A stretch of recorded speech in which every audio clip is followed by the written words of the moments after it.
Quelques mots à propos de ce financement du bâtiment rue des Ateliers pour reloger le foyer des tanneries. Alors il s'agit du relogement à titre gratuit du squat des tanneries, parce que le dit foyer est bien un squat. Les tanneries existent depuis 1997 et les squatteurs ont occupé illégalement le bien d'autrui depuis 1997.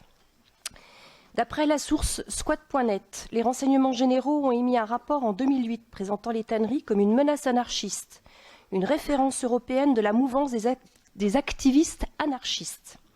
Les tanneries ont rayonné et rayonnent encore aujourd'hui comme une place forte européenne. Elles ont été montrées comme modèle d'organisation et ont attiré d'autres squatteurs. Les tanneries hébergent et ont hébergé de nombreux collectifs, souvent éphémères pour ne pas se faire remarquer, qui se déclarent eux-mêmes anarchistes et groupes politiques. Ils n'ont jamais cessé d'étendre leurs squats, maisons, jardins, des locaux Pôle emploi, des locaux industriels, avec tolérance et impunité. En 2001, vous leur avez accordé une convention d'occupation précaire. En 2009, la mairie avait décidé de récupérer les terrains boulevard de Chicago et s'est engagée à les reloger, je cite, « dans les meilleures conditions ».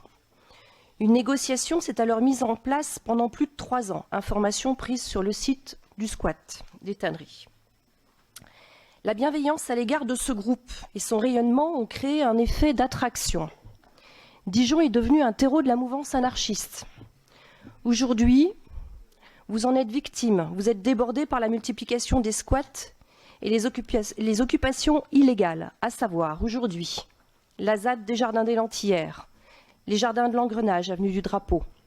Et depuis le 6 décembre de cette année, l'occupation illégale de l'ancienne villa du colonel de la BA 102, qui était mise en vente à l'angle de la rue de Mirande et d'une autre rue Baudin. Nous adressons d'ailleurs un message de soutien aux habitants du quartier qui légitimement sont inquiets par ce qui se passe à côté de chez eux. On se demande pourquoi ces squatteurs font l'objet d'une telle bienveillance depuis plus de 20 ans. Pourquoi est-ce qu'on a négocié avec ces gens-là qui manifestement sont dans l'illégalité depuis plus de 20 ans? Vous vous flattez d'un bilan financier inférieur au coût initial prévu. Bah oui. C'est bien. Bah oui. Mais est-ce que les Dijonnais ont conscience que leurs impôts servent à financer le relogement gratuit d'un groupe anarchiste? Ces individus sont logés aux frais des contribuables.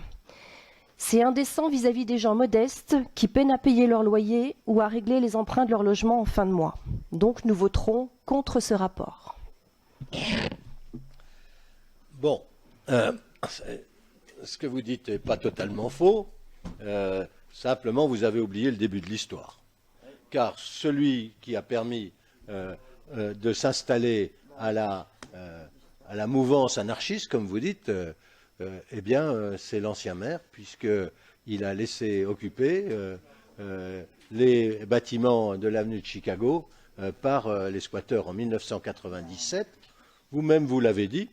Et en 2000, le candidat, le vôtre sûrement, puisqu'il était au RPR, c'est pas une critique, hein, chacun a le droit d'être où il veut être dans un cadre républicain, ce qui était le cas. Monsieur Jean-François Bazin, paix à son âme, a proposé un bail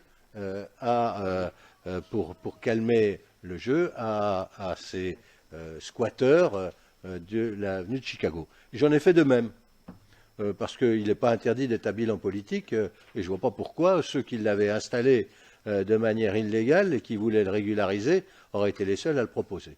Et donc j'ai fait la même proposition et j'ai tenu parole. Donc ils ne sont plus en illégalité quand ils occupent un bâtiment avec un bail. Et donc, je vous dis aujourd'hui que ceux-là ne sont pas dans l'illégalité quand ils occupent le bâtiment pour lequel il y a un bail. Par contre, ceux qui investissent, squattent des bâtiments qui appartiennent à d'autres personnes, des propriétaires privés, ça arrive, des collectivités locales, ça arrive, ou encore l'État, des propriétés de l'État, puisqu'il s'agit d'une propriété de l'État, celle du colonel, eh bien, nous en sommes aujourd'hui, nous en faisons le constat. Mais si nous sommes un repère, comme vous dites, une tête de réseau européen de l'anarchie, Le fait d'être anarchiste ne vous exclut pas du respect de la loi. On peut être anarchiste et ne rien faire. On peut avoir des idées anarchistes. Il y a des très belles chansons sur l'anarchie que Léo Ferré est venu chanter. Je pourrais faire comme Pierre Jox, je pourrais vous la chanter si vous la voulez, je la connais par cœur. Mais c'était une chanson, ce n'était pas des actes. Et donc quand l'anarchie se répand avec des actes illégaux, eh bien il faut que la loi passe. Il faut que la loi passe. Et c'est ce que je demande à chaque fois.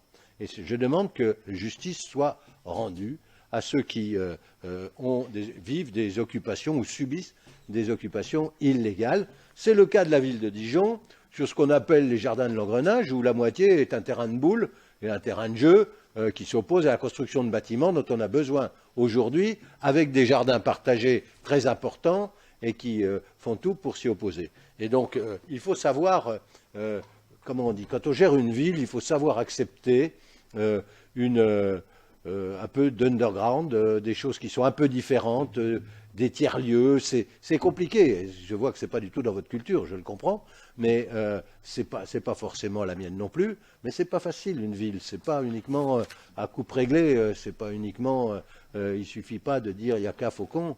Une ville, ça se gère avec toute la population qui y est, avec sa diversité, avec sa complexité. Et ce qu'il faut toujours essayer de faire, c'est de rassembler et jamais de diviser. Et je dis ça parce que tous ceux qui essaient de diviser, ils perdent les élections et ils ont raison de les perdre et la population a raison de les sanctionner. Voilà ce que je veux vous dire à cet instant.